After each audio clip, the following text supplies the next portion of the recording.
Je suis Dr Christelle Godbout, pneumologue spécialisée en asthme. Je travaille à l'UCPQ et je suis chef de la clinique d'asthme de l'UCPQ. J'ai choisi de me spécialiser en asthme parce que dans la patientèle pneumologique, c'était vraiment des patients un petit peu plus particuliers.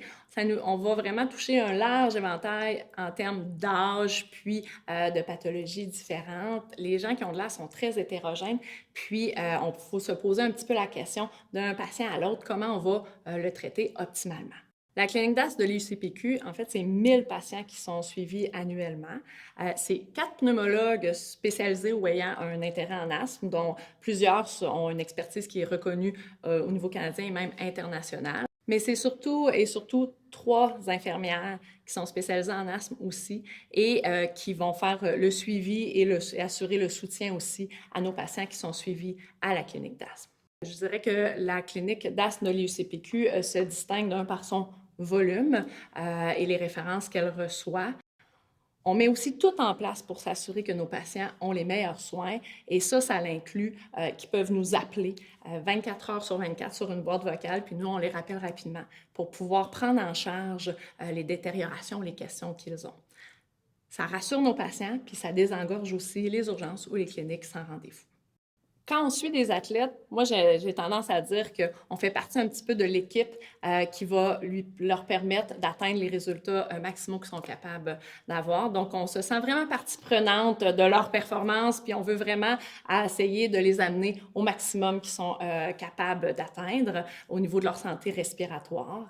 Avec Laurent, ben, il y a eu des hauts et des bas dans les dernières années. On a dû modifier son traitement. Puis tout récemment, ben, il a pu commencer à bénéficier des nouveaux médicaments qui sont disponibles pour nos patients avec de l'asthme et qui, espérons-le, vont lui permettre d'atteindre de très bons résultats pour cette saison de compétition. On collabore étroitement avec nos collègues en recherche et le centre de recherche qui est très développé ici à l'UCPQ.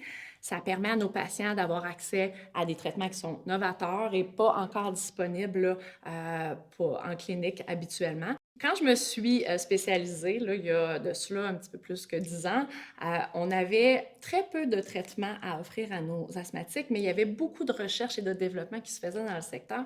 Alors, je savais que dans le futur puis dans ma carrière, j'allais pouvoir puis avoir accès à des médicaments qui allaient probablement changer la vie de mes patients. Puis maintenant, en 2024, je peux dire que j'ai accès à ces médications-là et je les utilise là, au quotidien et que ça fait vraiment une différence dans la vie de mes patients. À l'UCPQ, on a aussi accès à des tests spécialisés qui ne sont pas disponibles dans les autres cliniques. Et on a des projets pilotes aussi, là, dont la clinique d'exacerbation qui n'est pas disponible dans les autres cliniques, ainsi que l'accès à l'orthophoniste. Donc, être suivi à la clinique d'asthme de l'Institut, ça permet à nos patients d'avoir vraiment les meilleurs soins qui sont disponibles pour nos asthmatiques en 2024.